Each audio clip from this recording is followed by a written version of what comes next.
Welcome back to my channel Success Kipodia, Class 7 students. In this video, we will learn the Chapter 3 question and activities. The name of the Chapter 3 is Climates of India. The first question is match the climatic factors with their effects. Climatic factors को उसके effects के साथ उसका क्या प्रभाव उसके साथ match करना है। नंबर 1 लैटिट्यूड यानी कि अक्षांश creates different climates in the north and south. ये क्या करता है, जो लैटिट्यूड है वो नॉर्थ और साउथ में डिवाइड करता है क्लाइमेटिक जोन को। Altitude keeps higher places cooler. Altitude मतलब ऊंचाई, ये ऊंचे वाले प्लेस उसमें ठंडा होता है। प्रॉक्सिमिटी टू द सी समुद्र से निकटता में मॉडरेट्स द टेम्परेचर। यहाँ पर टेम्परेचर मध्यम होता है, ना तो ज़्यादा ठंड, not too hot not too cold. Monsoon winds मतलब मॉनसून हवा, ये एक हवा है, एयर है जो कि गीली होती है क्योंकि अपने साथ मॉइस्चर लेके आती है और समर के बाद इंडिया में भारी वर्षा कराती है। Bring wet air to India during summer. Second question था answer the following questions. Number 1 what is the difference between weather and climate. Weather और क्लाइमेट के बीच क्या अंतर है। Weather is what we experience from day to day like wind, rain, heat और dryness. यदि हम लोग दिन दिन में या घंटों घंटों में किसी चीज़ को एक्सपीरियंस करते हैं, अनुभव करते हैं मौसमी फैक्टर्स को, जैसे हवा को, रेन को, हीट को, ड्राइनेस को, एंड इट चेंजेस ऑफन, जो बार बार चेंज होता है, it is called weather. Climate is the long term pattern of weather. Weather जब बहुत ही लॉन्ग टाइम पैटर्न के लिए बार बार वो साल भर में वो बार बार आता है एक ही जैसा वेदर, और वो long time period approx 3 decades तक रह जाता है, यानी कि 30 सालों तक, तो उसे हम लोग क्लाइमेट कहते हैं। तो अंतर है कि वेदर शॉर्ट टाइम पीरियड के लिए होता है चेंजेस एटमॉस्फेरिक फैक्टर्स में, जबकि क्लाइमेट जो है तो लॉन्ग टर्म फैक्टर्स है। Second, why do places near the ocean have milder temperatures than places far away from it. जो दूर वाला प्लेस है उसकी कंपेयर में जो समुद्र के पास वाला प्लेस जो होता है वो मॉडरेट या माइल्डर क्यों होता है, जिसके कारण वो ना तो ज़्यादा ठंड होता है ना गर्म।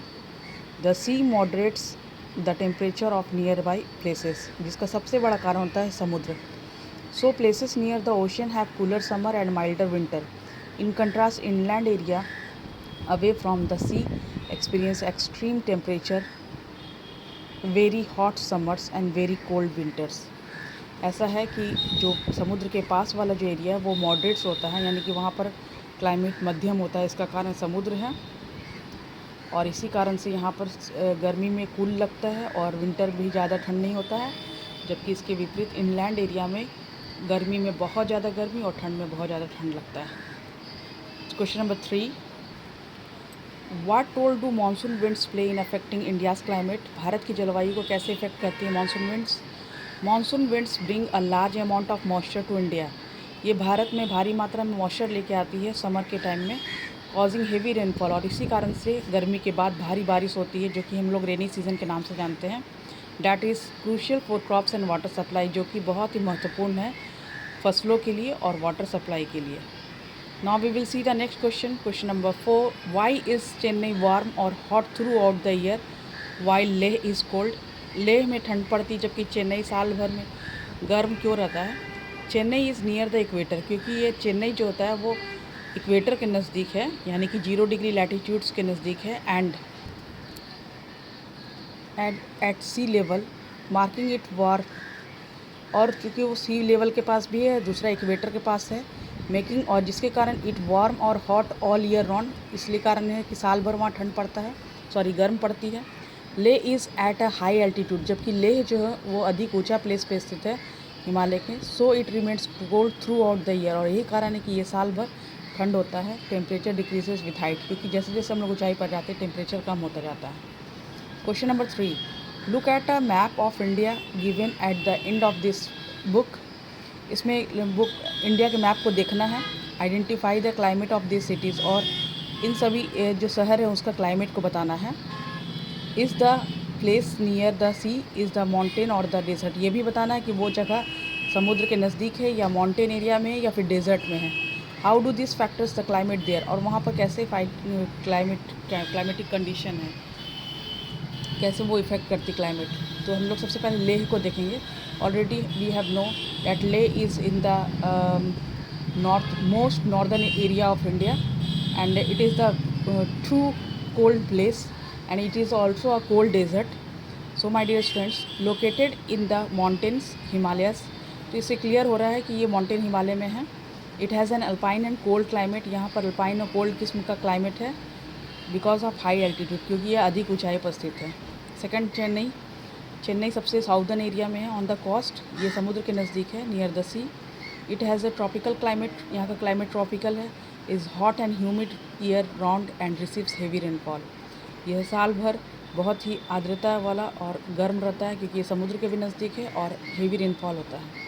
दिल्ली, जो कि बीचों बीच में है, ये कैपिटल है इंडिया का. Located inland the northern plain. ये नॉर्दर्न प्लेन के अंदर में है. इट हैज़ अ सब ट्रॉपिकल क्लाइमेट. यहाँ का क्लाइमेट सब ट्रॉपिकल है. Hot summers and cold winter. गर्मी में बहुत ज़्यादा गर्मी, ठंड में बहुत ज़्यादा ठंडा.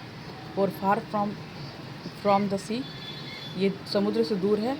सो टेम्परेचर आर एक्सट्रीम. यही कारण टेम्परेचर यहाँ एक्सट्रीम पाया जाता है. That means too cold and too hot climate are found here. Panaji, it is the capital of Goa on the west coast by the sea. ये समुद्र के किनारे है, वेस्ट कोस्ट में है, यानी कि पश्चिम किनारे में है.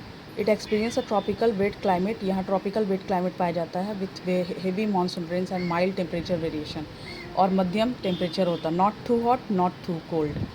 Jaipur, it is situated in the Thar desert. Situated in the north west near the Thar desert. It has an arid climate. यहाँ सूखा जलवायु पाया जाता है. वेरी हॉट समर, बहुत गर्म मौसम होता है गर्मी में. कूल विंटर कूल रहता है, ना बहुत ज़्यादा ठंड नहीं होता है, कूल होता है. एंड लिटिल रेनफॉल, और रेनफॉल ना के बराबर होता है. Places in the mountain are cold due to the high altitude. जो भी प्लेस यहाँ पर है, जिसमें लेह है, वो जो कि हाई एल्टीट्यूड में पाई जाती है, वहाँ ठंड वाला क्लाइमेट है. चेन्नई और पणजी कोस्टल एरिया है, जिसके कारण वहाँ पर मॉडरेट क्लाइमेट है, माइल्डर है, यानी कि ना तो बहुत ज़्यादा ठंड है ना तो बहुत ज़्यादा गर्मी, और ह्यूमिड भी है. ह्यूमिडिटी समुद्र के नज़दीक होने के कारण मॉइस्चर बहुत है हवा में. Desert region are dry. Desert region सूखा है, जिसमें जयपुर है. And hot with little rainfall. Rainfall ना के बराबर है. Inland plains have extra temperature. जबकि दिल्ली जो है वो इनलैंड प्लेन्स में है, जहाँ पर एक्स्ट्रा टेम्परेचर पाया जाता है. That means too hot too cold. Now we will see the question number 4. Draw the monsoon cycle in summer and winters on the map of India and will label where the winds blow in summer and winter. So the direction of wind during the monsoon. Monsoon cycle को दिखाना है दो अलग अलग season में, एक summer season में, winter season में, और विंड किस तरह से ब्लो करती है उसकी डायरेक्शन को भी शो करना है. चलिए हम लोग देखते हैं मैप में. तो हम लोग सबसे पहले देखेंगे समर सीज़न का. चलिए यहाँ पर देखते हैं समर सीज़न. समर सीज़न में जब इंडिया पूरी तरह से गर्म हो जाता है तो लो प्रेशर बेल्ट बन जाता है, जिसके कारण इसके कंपेयर में जो ओशियनिक एरिया है वो ज़्यादा ठंड होता है, और वहाँ से ठंडी हवाएं अंदर की ओर आने लगती है. ये विंड डायरेक्शन आप देख सकते हैं. जबकि विंटर में ठीक अपोजिट होता है, ये एरिया पूरा ठंड हो जाता है इसके कंपेयर में, और जिसके कारण यहाँ पर हाई प्रेशर बेल्ट बनता है. और हम हमेशा जानते हैं कि हवा हमेशा high pressure belt to low pressure belt की ओर जाती है. और इसका डायरेक्शन हम बता देते हैं. In summer winds blow from the ocean to the land. Summer season में जो विंड होता है वो ओशियन से लैंड की ओर जाती है, और विंटर सीज़न में लैंड से ओशियन की ओर जाती है. Now we will see the next question. Question number 5. Make a colourful poster showing festivals in India link to farming and weather. Baisakhi, Onam. Add picture और ड्राइंग ऑफ दिस फेस्टिवल. मैंने एक poster बनाया है, ये दो फेस्टिवल को दिखाया है, बैसाखी और Onam. It is related with the season और harvesting. I hope you like this poster.